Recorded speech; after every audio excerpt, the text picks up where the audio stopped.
Okay, we're going to attempt to find the distance between these 2 points. We have 6, 8, 4, 9. The formula for distance is x2 minus x1 squared plus y2 minus y1 squared, and take the square root of the answer.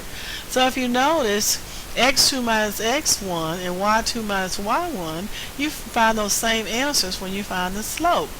So why don't we find the slope of these two numbers, then we can use the same numbers and plug it in for our formula.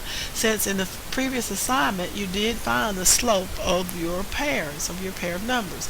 So to find the slope, we will subtract 9, which is not y2, minus 8, which is y1. That gives us the rise of 1. Then we're going to subtract 4, which is x2, minus 6, which is x1. That's going to give us a negative 2. Okay? So that's actually the slope of the 2 points. Now we can incorporate this in the distance formula as a shortcut. Let's say you had an assignment, you already found the slope, and instead of subtracting it all over again, you already have those answers. So let's just use them. So we can use them by, let me change this. We can use them, I didn't mean to do that, let's go back to white, sorry. So we're going to use the 1 here as our rise, and we know we're going to square it. And we're going to add it to, it's a little thick, it's a little thick for me, make it a little bit. We're going to add it to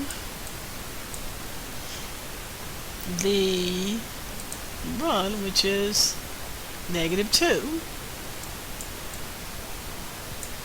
And we're going to have to square that too. Alright, so now we're going to take the square root of both of them after we've added them together.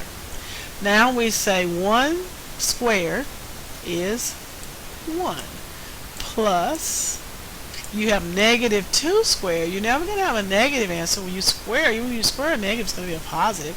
So negative 2 squared is going to be 4. And this is square root. So 4 plus 1 is 5. Still have to take the square root. So in taking the square root of 5, so we go to root 5.